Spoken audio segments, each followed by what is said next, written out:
I'm really hands-on with the operations, not just sitting back and letting the team do it. Trying to set the example for the team of treating every order, no matter if it's a bike delivery, for a couple dollars, all the way up to a full truckload or anything else in between. They're all the same. Every client's the same. There is no client that's above or below the next. When you have good people with you, as you know, you can do anything. You can't just be the quarterback and win a football game. You need the receivers, you need the defensive, you need everyone. And we have everyone. And we have really good people in place who really love what they do. Yeah. And we're just able to get it done. You'll never hear me say, oh, I'm dreading going to work. I love waking up going to work. Yeah. I love going there because every day is a new set of challenges and those new hurdles to jump over. And it's one of those things. If you ask how, jump, I'll ask how high. Yeah. How many times? Let's do it. Let's get it done. Let's get it done together. Have you done like warehousing, customer service? Yeah, IT? customer service, IT, accounts receivable, billing. I just dabbled with a little bit of all of it. How has the versatility of those experiences, how has that helped you? Hi, this is Daniel Gonzalez, President and CEO of U.S. Messenger and Logistics Management Group, and you're on the Last2First Podcast. In the last mile world, we value technology that looks good but doesn't get the job done. That's why Different is different. Built by courier pros with over 35 years of real-world operational experience. Sorting freight, dispatching drivers, missed scans. They built the technology platform that they always needed. You get lightning-fast dispatching and routing, a driver app that eliminates confusion and adds visibility. Back office automation and tools from on-demand to air freight, all in one place. Need proof? Their courier business grew 300% in just 3 weeks without any new hires and managing 150 drivers. Ready for tech that gets it?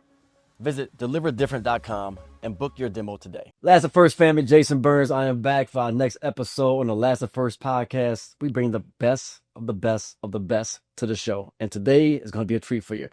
I'm sitting in Chicago and I want to say bright upcoming, but he's already here. He's arrived. We're sitting down with Daniel Gonzalez, who's the new president and CEO of U.S. Messenger here in Chicago. Daniel, welcome to the podcast. Thanks, Jason. It's good to see you, man. Good to be here. Thank you. Be here. All right, so before we get into this, we do a little homework, and I'm a former athlete in college.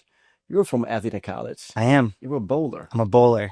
Tell me about that. Not a college bowler. I'm a 10-pin bowler. I never thought I would do it. I bowled in high school, and I was at the state tournament, and the bowling coach for Robert Morris approached me after it was all over. Said, hey, are you interested in bowling? I said, no. No, I'm not. I'm interested in doing what I already have my mind set to do. Yeah. And then he came back and said, we are offering some good scholarships and opportunity to travel all around the world. And I said, bowling, let's do it. And it was some of the best years, man. So 4 years. You were already in school? I was not. I was in high school. I was in high school. He saw you bowl. He saw me bowl. And, I picked high school bowling up after an injury. I was a wrestler. Okay. And I wanted to be a 3-sport athlete. I wanted to do all that extracurricular, marching band, concert band, jazz band. I'm an Eagle Scout. Damn. So I was in Boy Scouts as well. But, I said, let's do it. And again, I met some of the best people, man. I know you're in the same boat. Yeah. I know you've met some great people, and I know you've got to do some good things down there at Vanderbilt. Yeah. And I was bringing up Vanderbilt because we're becoming more known for sports. Shout out VU, right? I don't know where we're on the season right now when this comes out, but I'm sure we're doing our thing. But Vanderbilt has won, our women's bowling teams won a national championship. They have. I know many people have bowled at Vanderbilt. Yeah, I do. I do. Program. Yeah. And Robert Morris was a fantastic team. I was lucky enough to be on the first year, the inaugural season of the men's bowling team. So we only had we had a varsity program. Okay. And then by my sophomore year, we have expanded into a JV and then a varsity. The women's team was already existed and they were a very good team. And then the men came in with a dominance. They recruited some of the best bowlers who are now professional bowlers. Crazy. And we got to do some really fun things, man. Crazy. And again, when people say bowling, you bowled. I'm like, yeah, just like you think, 10-pin bowling. Travel in track suits and uniforms and any gear or supplies you wanted or needed, we were sponsored. You got they treated us pretty well, and we had a lot of opportunity. So I could talk bowling and sports all day long, but I'm gonna figure out how to segue from bowling to logistics. We'll get there, but I'm really excited for this interview, man. Just on the kind of preview of the show, just us sitting out here, like the passion, the excitement you have, like it's I can feel it. There's a fire. It's a fire there. There's a fire there. So let's talk about why. So before we get into your story and kind of all the things we want to talk about, U.S. Messenger. So your father, Frank Gonzales, is the founder of it. Mm-hmm. Tell us, let's start off with this. You recently became the president. What happened there? What was that decision point? the decision point, it came quick. Again, as mentioned, I knew it was coming one day. I knew one day there would be an opportunity to be there. I was been the general manager about the last 7 years, running operations in multiple states, facilitating thousands of orders. I'm really hands-on with the operations, not just sitting back and letting the team do it, not letting the team do it, trying to set the example for the team of treating every order, no matter if it's a bike delivery, for a couple dollars, all the way up to a full truckload or anything else in between. They're all the same.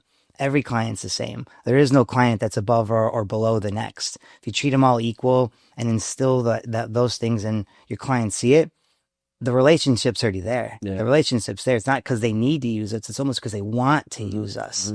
And technology's helped change that and stuff. But Frank approached me and, he's come to me and he's like, wow, I'm seeing it. Everyone sees it. Again, that passion, the love for it.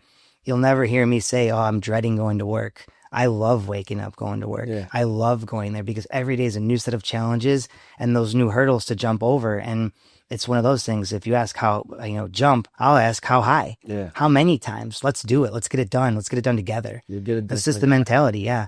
All right. But I want to understand, what did you kind of inherit? So because the company's been around since it was founded in the 1999. And, what did I inherit? I inherited a lot, we'll say, a lot of responsibility, a lot of team members to manage and to lead. And again, it's one of those things, 36 years old, young CEO, call it. And I was nervous. We have a lot of people, a lot of managers who've been around since 1999. That's the size. How many drivers, how many managers, how many? Yeah, perfect. So we'll start off in the office. So we have 42 people who work in my office in the southwest suburbs of Chicago in Willowbrook, Illinois. We have 3 little warehouses there, all big building, but broken up into suites. I have 3 of the 5 suites. Okay. And, we do a lot from fulfillment to holding things to running the operation. Downtown Chicago, we have an office and we are bike dispatchers there. Our facilities logistics management team is there, and we use it as a dry ice center. We're a medical courier as well, so drivers don't have to drive out to the suburbs or to other hospitals to pick up ice. They can always stock up each morning. From there, we run intercept centers. We have 87 full-time team members. Staff in those buildings. So that's over 30 buildings in the central business district. An intercept center. So I doubt most people have heard of this concept before. I heard about it years ago from, I think, your father. Describe what's an intercept service. So a messenger intercept center, we call them messenger centers, all in and outbound packages, no matter if it's from FedEx, UPS, US Messenger, any other local provider, they all have to come through a messenger center. So it's security, it's auditing the building. So on the ground level, the first floor of the buildings is a U.S. Messenger office, and all inbound packages and outbound packages come through us. So if Amazon will drop off truckloads at our buildings, and they come through us. So we collate, sort, and scan them into our system as accountables, and then we bring them up to the suite unit or floor that they're going to. Story time with drop-off. The lab test that just couldn't wait. A hospital system needed a delivery fast. The patient was prepped, the doctors were waiting, and time was just not on their side. Enter drop-off. Drop-off showed up with the certified driver, temperature-controlled equipment, and live updates along the way. That wasn't just moving a package, it was saving a life. And that's the type of reliability that drop-off brings in 35-plus markets across the U.S. Powered by smart technology, but always with people and drivers who care. Turn this story into your reality. Visit dropoff.com today. So you're staffing it, I'm assuming, with employees, the office, the hours are based on the building's hours, or 24/7? They're based on the building's hours. The majority of our work will come in between 7 and 5, but we're 24/7, 365, full staff. I tell people it's no robots, no AI, none of that stuff. You're going to get a live person, most likely out of my office in Willowbrook. Yeah. And the Messenger Center, it opened up countless opportunities. They have 30 clients, they have 30 buildings. 30 buildings through management companies, over 30. And when we are awarded a contract at a building, all tenants of the building have an account opened with US Messenger. Now, they're not mandated to use us. They can use whoever they please, but there's a sense of comfort knowing that package is being picked up from the start by a U.S. Messenger. It's being handed off to a U.S. Messenger, and that U.S. Messenger is making that final mile delivery. Is it always just buildings, or do you work with campuses or other areas of the So city? we do things for some hospitals, but we do that at our office. Actually, some of the mail and intercept centers at hospitals can't get the packages to the right suite, unit, or floor or laboratory in a timely manner. Yeah. We're able to do that off-site with line hauls and other things. But yeah, to answer that question, we do staffing services as well. So we have U.S. messengers that go into mail centers of large law firms or printing companies and run our softwares and in charge of all in and outbound packages for those clients. You said you still have bikers too. We have bikers. So we have 10 bikers downtown that are still biking, and that's Monday through Friday. Okay. And and to answer your question, Chicago does get cold in January and February. They're out biking. We do really good though at providing things that they need and helping them get off the street and stay warm, sending down big cane bros full of hot chocolate or sending them gift cards to go get a hot coffee or anything they'd like, to stay warm. Classified as W-2s, I see. They are W-2 employees, yeah. And that was one of the reasons when we had bikers in our business back in the day, and the business started going away a little bit, so the demand lessened, and then the risk exposure got so high because of the risks that are out there on the road. The risks and exposure is still there, and thankfully, we'll knock on this. We're really good. We're really good. We're really safe. We have a driver development manager who's always sending out safety blurbs and reminding the helmets and reminding the uniform and reminding of the reflective outers. Yep. Chicago does not allow motor assistance for our bike messengers, so most of them are on single speed or fixies, as people may have heard that term.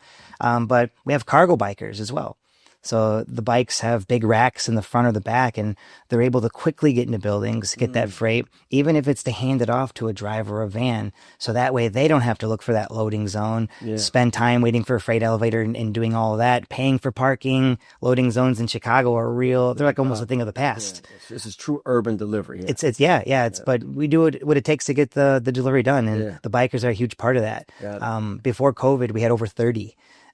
Things changed. Technology's changed real fast too with title companies and closings. Yep. We were doing all the closing documents and bringing them back down to the big closing title companies.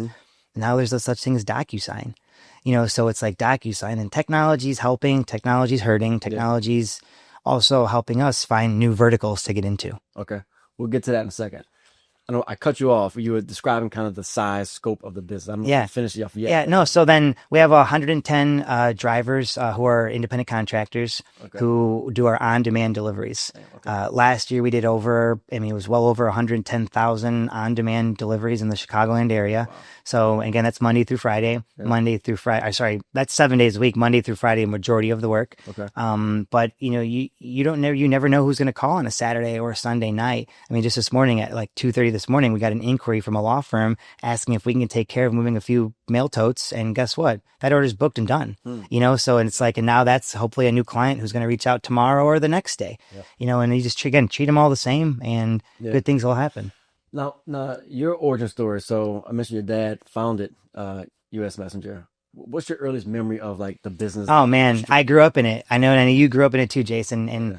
And when people say they grow up in it, I literally grew up in it. And from riding my big wheel down the hallway and through the warehouses to going to school, middle school, elementary school, high school, coming after, helping clean the docks or get the snow out of the parking lot. At one point, we had a 110,000 square foot warehouse with power units. Okay. We were doing distribution for Office, Max, Staples, Quill, doing all this stuff. I loved going to that warehouse because it was like my warehouse to play in, and say play in, but I quickly learned, the right way to do the things in the warehouse and, all the safety things, and looking up to some of the managers and the people, and said, man, I want to do this. Yeah. I do want to do this. Yeah. And then when you started, so when did you actually officially become involved? Because you're like a Swiss Army knife. I'm a Swiss Army knife, man. I'm the jack of all trades. I say if my card said janitor, that's fine too. If it said the jack of all trades, I would love it. The title is a title, but it's still the things you do and distill so everyone sees. It seems like your dad intentionally brought you along step by step. Yeah, and I started. We'll say it started from the bottom in the warehouse. We'll say the bottom of the warehouse, but it started in the warehouse.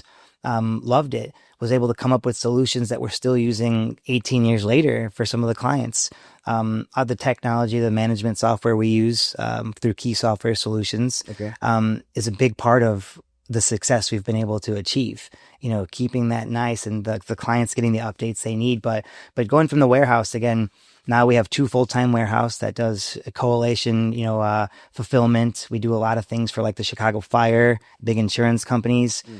We have 200 or 300 trade samples of furniture that we deliver to medical, hospitals, insurance companies, and they sample them. And when they're done sampling, we pick them up, bring them back, clean them up, put them, the bags over them, and we hold them in the warehouse in the inventory. And when they reach out, it's always same day requests. It could be as far as Rochester, Minnesota, to the Mayo Clinic, to local places here in the central business district. Building for the storage plus the delivery. We're building for the storage plus the delivery, and then the return.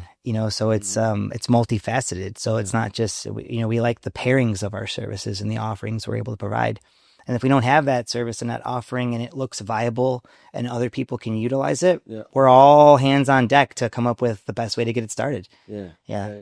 You've done like warehousing, customer service. Yeah. IT. Customer service, IT, accounts receivable, billing. I just dabbled with a little bit of all of it. Driving, did scheduled routes. How do you think like that versatility, like we're gonna get to kind of where you guys are today and where you're going. But before we go there, how has the versatility of those experiences, how has that helped you? It's opened my eyes. Now I understand the true scope of work. You can have anyone write a scope of work or your job description and read it and say you understand it. But until you've really done it, you don't understand it. Because there's so many nuances to accounts receivable, to receiving, to dunning calls. Like those are the fun ones, but it's all stuff that has to happen. And once you've actually been in those shoes, you don't have to walk in someone else's shoes. You've already walked them in your own and you've experienced it. And those real life experiences, I think, are what sets us apart in our leadership. And our management team at US Messenger.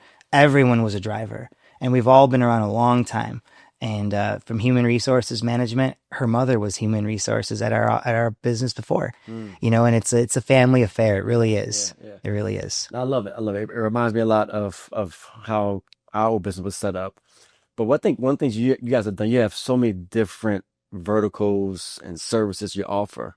So before we get into the details of those, like infrastructure, so is it all US Messenger? Do you have different entities that are structured to align the risk to the certain? Yeah, that's a great question. We do. So US Messenger and Logistics now Management Group, that name slowly made its way, it fizzled in because that's what we were doing. We were managing a whole lot. And like I said, multiple verticals.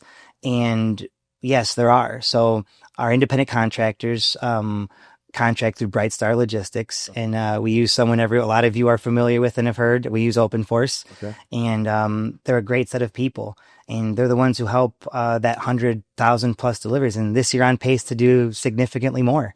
And the growth is there. The growth is there through word of mouth and SEO and other technologies. But you have in that entity because of what?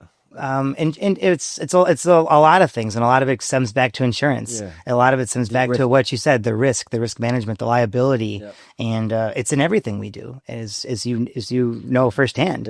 And it's what people ask, what do you do? I say, I'm in the insurance business. I'm in the technology business. I'm in the transportation business, because we're in a little bit of all of it. That's true. From managing hundreds of cell phones and hundreds of computers. So we're in the technology space. We're in all those spaces, and you have to be. Yes. You have to be open to it too. And we are. And we are. All right. Now, I want to go to kind of as you became the president, right? You've made some recent moves, right? You had an acquisition recently of a company called Olympic Logistics. Describe Olympic Logistics. Yeah. And then kind of what made you want to take that step to acquire a company? What was the traction? Yeah. So the fastest way for growth is acquisition. And it's proven for us. That model's been proven. And US Messenger was able to absorb or acquire 6 local, family-owned local delivery companies, over the past 10 years. And we were looking for the next step. And we have a say yes mentality at US Messenger.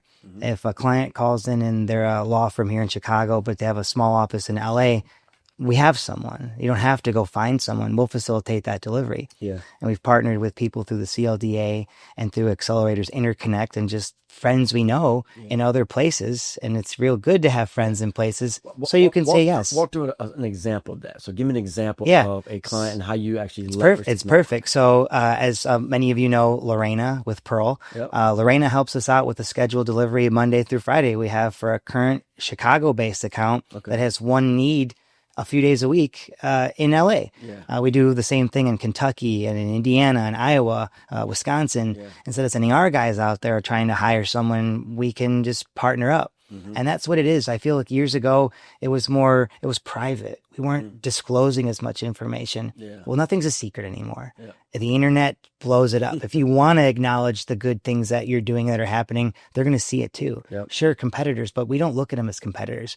We look at them, anyone else in any main location. We look at them as an extension of the services we can offer someone who's reaching out to us. And it's worked fantastic for us. And last year we were able to do, the numbers don't seem crazy, but we were able to do over 600 deliveries in other states that you would have never thought U.S. Messenger can help facilitate a delivery. And looking for Olympic, a true freight broker, we were looking to expand and to be able to offer more services in not only the United States, but in other countries.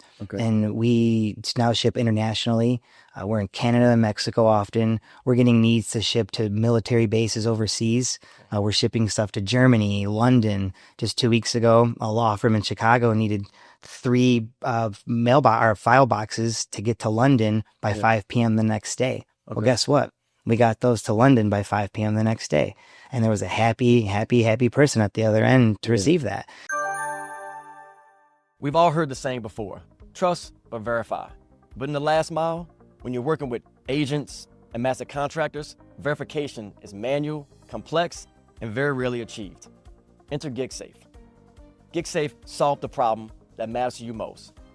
They've built a new network compliance tool that ties in master contractors, agents, and carriers so they can connect, validate, and authenticate their delivery and driver networks. With automated onboarding, live compliance tracking, and insurance verification, all happening in real time. No spreadsheets, no follow-ups, no more hoping that my partners are doing it right. Just one connected platform where visibility and control are at every layer of your operation. Turn your compliance into your competitive advantage. Visit gigsafe.com today. So when you're doing, because I think a lot of, it's something I didn't even really do. We dabbled a little bit some custom stuff back. I was in New Orleans, so Port City.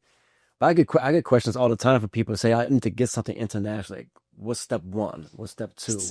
Step one is we need all the information. We need to know the parameters. How quick do you need it there? Does it need to get there now? We'll get on a plane now. I've had the opportunity myself to fly and do stuff for Facebook and move things, servers and hard drives all around the country. And it's been really, really fun to do things like that. But so you're an IAC, like you're indirect air carrier? We facilitate those? Yep. Okay. Yeah. So we were able to help with that. And during COVID, we were able to leverage the opportunities that came from COVID tests. And we were picking up from a lot of local pharmacies and local hospitals. And at the time, there was no instant COVID test. They all had to get picked up and taken to a laboratory. Well, every day, twice a day, we were on 2 flights to Austin, Texas, to the laboratory to run those COVID tests. So leveraged warehousing and the ability to get things on airplanes.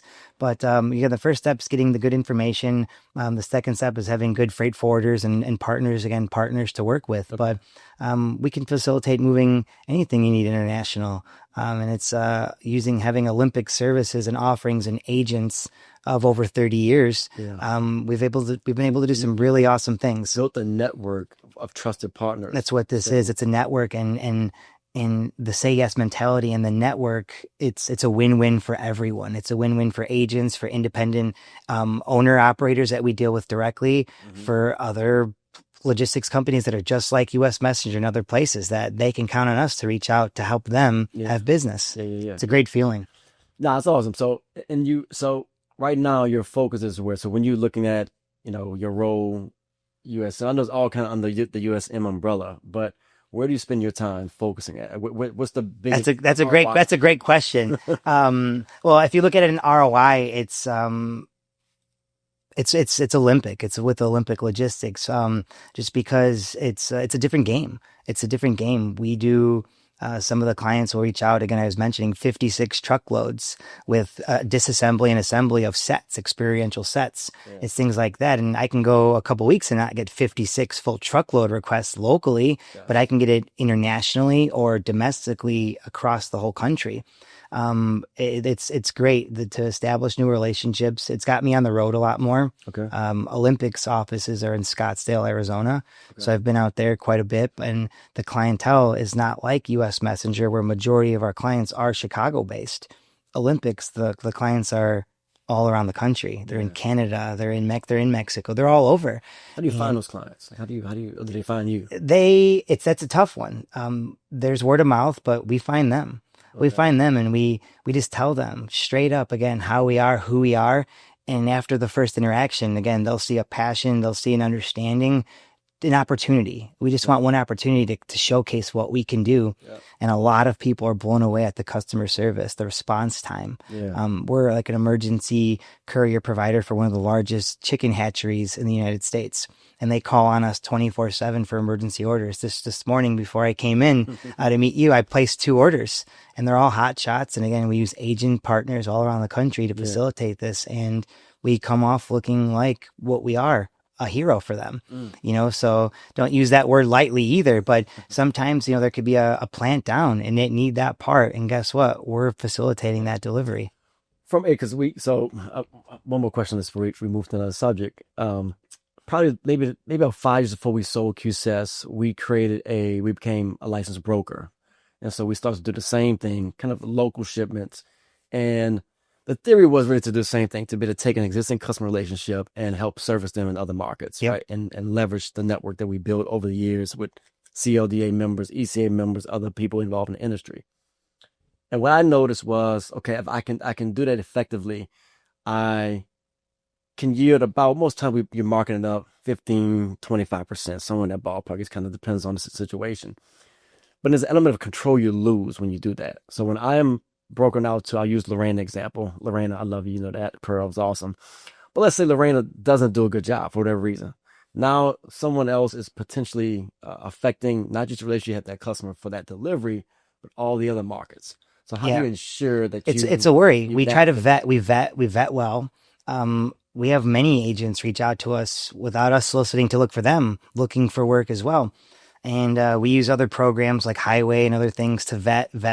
Yeah. But sometimes the vetting's not enough, because you can vet that company, but they're dispatching out to one of their drivers. So you lose some control. Right. Some of the things we do to mitigate, again, it's all risk. It's mitigation. Risk mitigation. We have to get them on tracking. Mm-hmm. So we have to have the driver's exact direct phone number and name, direct communication. So we'll cut out some steps. Yep. But it's a tough question. You mentioned the Connect program with Interconnect. Yeah, Interconnect has set us up with some really, really, really great people. And with Accelerator, I don't have to worry about emailing someone the order and something getting lost in translation. It just goes from my board to their board. It's really awesome. Seamless. It's the definition of seamless. And every update Accelerator or key software comes out with is great. It's great.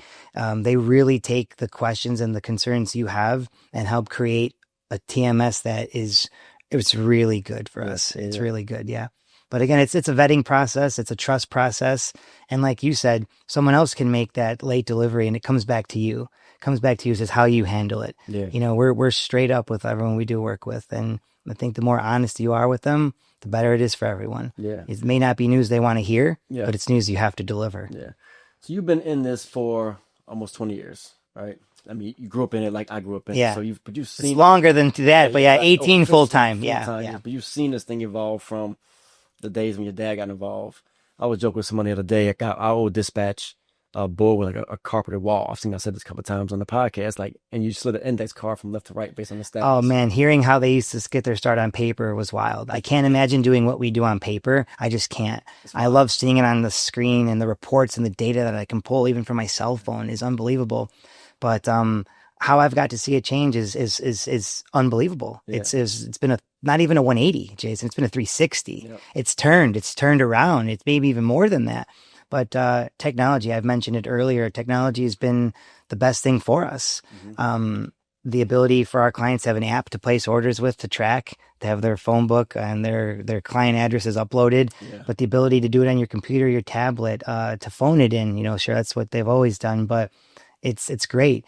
The question I have for you there was, do you feel like the barrier to entry into the space is different than what it was 10, 15, 20 years ago? I think the entry barrier to what we do, I think it's easier now. Easy. I do. Explain. And why I think it's easier, I'm watching how many MC numbers are just getting issued and issued and issued. So that means they're opening. Now, where are they getting the work? Are they doing it the right way? Are they getting the insurance? So they have the coverages they need. So the starting entry barrier, I believe, is easier, but it's getting those clients, maintaining those clients, and then making them happy or having them be happy, and then you as well. You were talking about margins. It's what it all comes down to. Right. It's to service the client and to obtain margins, to have the people who are working with you do what they need to do, and then to grow. So what I plan to do is, obviously it's growth. I plan to grow. I plan to do things that we didn't do. And I don't have answers for all of that yet. But again, I want to take that rung or that set of ladders that may have been a 6-foot ladder, and I want it to be a 12-foot ladder. I want to keep climbing. I want that ladder to be 50 rungs so I can keep climbing, and I want everyone to climb with me. Right. And we'll do it. We'll do it. When you have good people with you, as you know, you can do anything. You can't just be the quarterback and win a football game. You need the receivers, you need the defensive, you need everyone. And we have everyone, and we have really good people in place who really love what they do. And we're just able to get it done. And we get it done good. All right. So we're talking about all the kind of exciting technology. You mentioned data, how important it is to just really understanding kind of, looking at a dashboard of where you are organizationally, probably going down individually. Are you leveraging anything now? AI, everybody's talking about AI. I'm always seeing like a podcast about AI is coming up and it's scaring the shit out of me. It's going to. I feel like you're going to hear it more and more. And AI, I feel like it's a broad term, even though it's not, but it is, because it's how you can leverage AI. I try to use it as much as I can, because if you don't know how to use it now, whatever platform you're using, you're already behind. You're behind the 8 ball, because it's coming. But key software, again, I've mentioned them a few times. They have things like auto dispatch and dispatch assist. So you're taking things that I've had dispatchers who've been dispatching for 40 years, and drivers and bikers, and then made their way up into dispatch, that now a computer can do. But a computer doesn't understand some of the other logic about that delivery. And the computer may understand traffic and be able to know all that, but does it know the person? Does it know that driver like the dispatcher does? So I'm going to embrace technology, because again, I've watched it go from paper to a Nextel with the old chirp Nextels, where you had to use a T9 to plug in your times and your PODs and the names, to now we use some of the most sophisticated software that's out there. Everyone's got smartphones, and the VPOD, the picture POD, it's a thing we've been doing long before Amazon was doing it, just because it was a requirement. And someone's not always there to receive that package. And, if you got the okay to leave, where'd you leave it? Oh, I left it on the front porch. Well, no, that was a picture of it on the front porch. And I think about technology, and lately, last few years, our industry has done a really good job in terms of vendors of you're talking about key software. A number of them out there all have seemed like taking a step forward in this. I keep thinking about where that comes from. So like in our space, I think it's come out of necessity, because when we think about what we do, we're so customized. It's customized. So literally going into a building, got to find someone's, find the lab tech in the back corner of the building, or go pick this up and then move it here, then go there. So like these little steps involved in the last little steps involved in the last part of the process.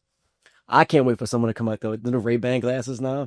Where the driver, you can almost see the driver, see them walking down the hall. You can know who is all your paperwork, your bill of lading, or all your information's in the glasses. I mean, I can't imagine that's not going to be coming. And embracing it. We're embracing it. I'm going to embrace it, and we're going to keep embracing it. We have an IT team that's just constantly playing with things, and if you're not forward thinking, I look up to Frank, because he was always forward with technology. I would ask my father about technology, because he was always the first one with that Apple Watch or whatever. Like, you have to embrace it with what we do. I think technology, it hurts too in some ways, but in some ways it makes what we do fantastic. You're talking about reportability and accountability. It's all there. Now we can have drivers scan locations when they're there. And now you know that they're there. They're physically there because they scan that location. Or proximity. You could turn on proximity where you get a notification when you're in a set proximity of the delivery location. Like it's things that you couldn't have imagined 20 years ago. Yeah. Used to be an old dispatch room would say, "What's your 20?" They're gonna ready. Like, what's your 20? What's your location? Right now you don't have to. Now we see it. It's unreal to look at the screen and see where we have drivers and where we have pickups and deliveries and where they're going. It's a live game of checkers, chess, and everything in between, but then you have livelihoods of guys who are loyal to you and come to work every day that you're trying to make a living. And we're real good at splitting the pie up is what we call it. We're splitting that pie into however many pieces that we have to split it into that day. Got it. Let's segue into some of the downside of the business, right? So I know you're excited. I know you're ready to go. The energy's going, but the rest of this, just some real challenges in the space operationally, personally, maybe working with family over the years. Like, what are the things that you are faced with today? Like, the challenge you've experienced? Yeah, we can start off with family. Again, being that family business, growing up, working with my parents, working with my siblings. If you haven't done it, you don't know what it's like. It's tough. And I know you've done it. And you know what it's like. It's not easy.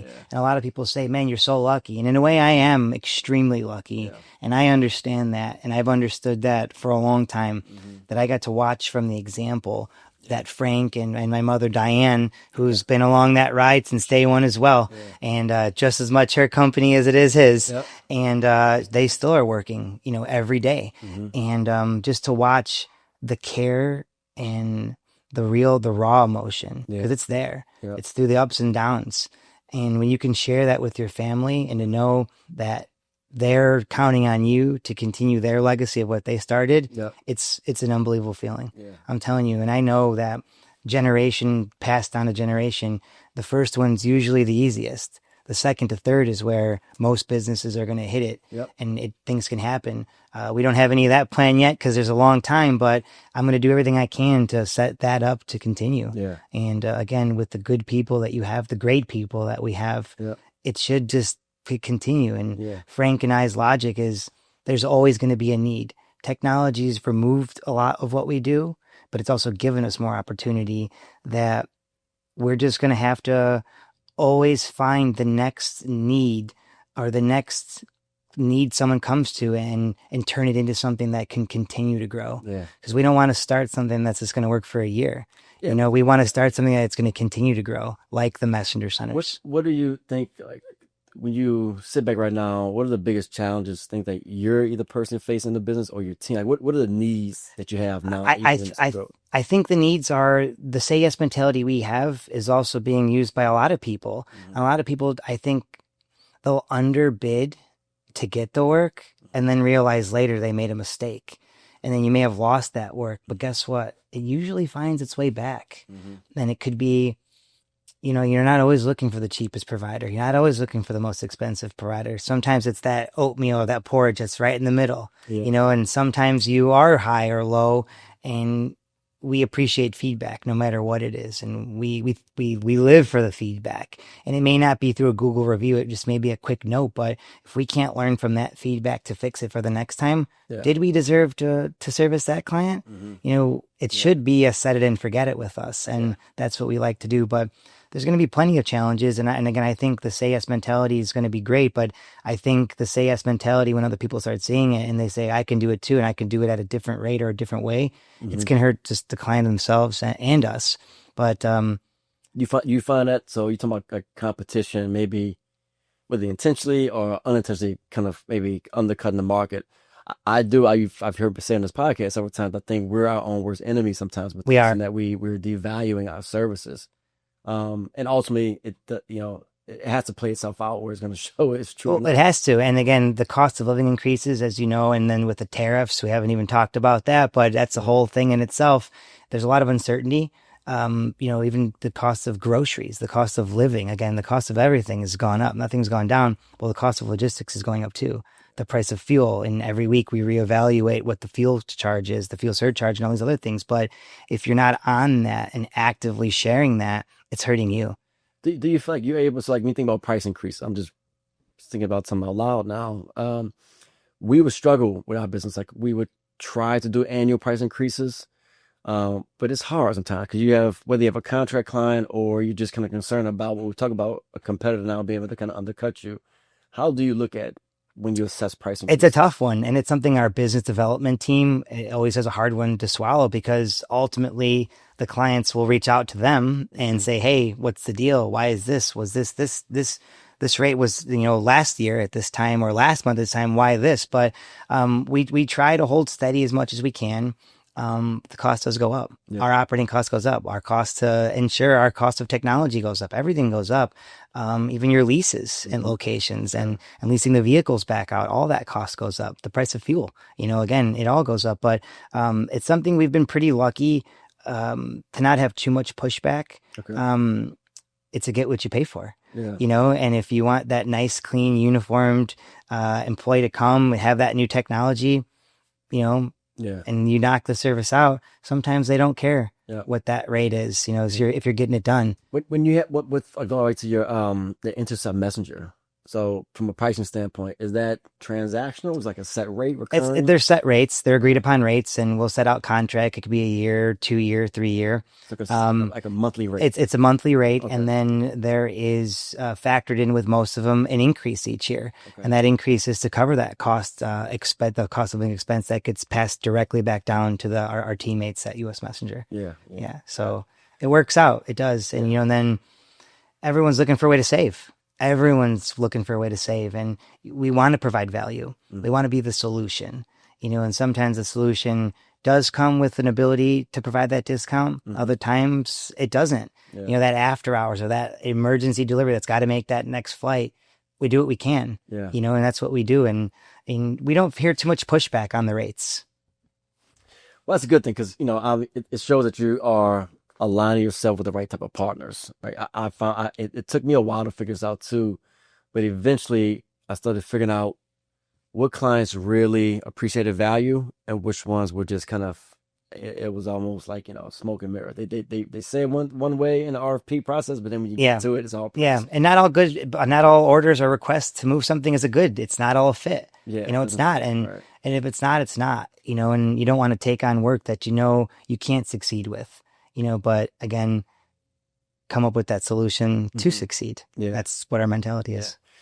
So we get into the end of the episode here, and I want to make sure I get your thoughts on the future of the industry. So you're pumped up. You've talked a lot about what kind of you're doing internally at the organization. Out of the acquisitions you've made historically, the new one with Olympic Logistics. Obviously, if I asked you where the arrow's pointing, you'd probably say up. I would imagine, right? Yeah, I like to hope it's up. I like to hope it's onward and upwards. We'll say like I mentioned with the rungs on the ladder. I did mention that, and the goal is to go up. I know it's going to be hard.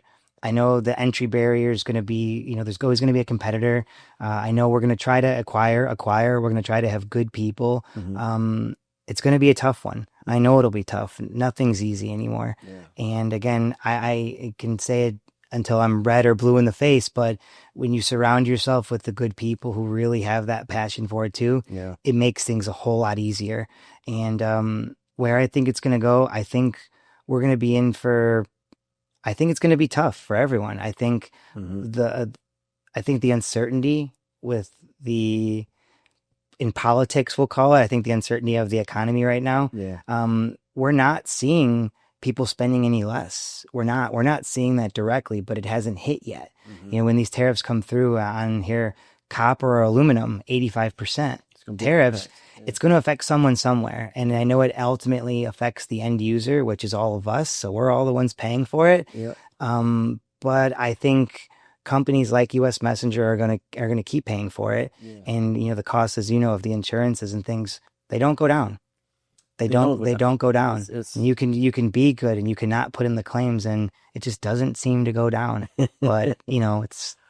So let's talk about insurance for a second, because I got into insurance, a couple years ago now, and one of the primary goals was because I had the same experience, sitting on the side, like every year, price going up, premiums are rising. Premiums are rising. Seem like there's a real answer to the question, and I was just like, man, I can't believe that's the only answer to this thing. Being in and out for a couple years, I have much deeper appreciation for what's happening behind the scenes. And yes, I would say right now I don't have like the silver bullet answer for it. But what I will say is that I think it's going to come around two things. One, increased visibility, which means that if you look at it from an IC standpoint, because when you use ICs, most of us are using higher than own coverage, contingent auto liability coverage. We do a lot of that now. Those carriers are still concerned about the exposure they have with drivers, because the reality is today we don't have a good insight into how they're really driving, an IC driver. We can probably start doing a little better job on our W2 model where we have a hybrid, but the ICs are still kind of invisible to all of us. So that's one issue that's going to be solved. And then you have I think going back to like the W2 side, there are some products right now where you can lease, they rate them based off your driver's exposure, driving a company-owned vehicle, and your mileage. So it gives you some little bit more control over that process. However, the other issue is an economic issue. Because even when you want to solve insurance, a commercial auto product at a driver level, there's new money that the driver has to come up with. And it just always circles right back to, how we're our own worst enemies. And that the reality is, when I look at other sectors of transportation, trucking, even rideshare, like they're doing a much better job accounting for these costs in their pricing. Yeah. And I think, and a lot of them, when they're clear and they're broken down and you see the accessorials and you see where those surcharges are going, a lot of people try to bury them and hide them in base rates. We're pretty open. Yeah. We're pretty open with that, and they could be variable as well, those rates, as in changing month to month or week to week. But the more open you are, I think, and more honest you are, I think the better for everyone. Yeah. But, when you go and book an Uber and you can see all that and you can see where the money goes to. And when you're at an airport pickup, you see that airport surcharge and you see all those. I think I'm all for that. I'm an open book. Yeah. I want to be transparent. And I think if insurance companies can be or will be, it can make it a little easier too.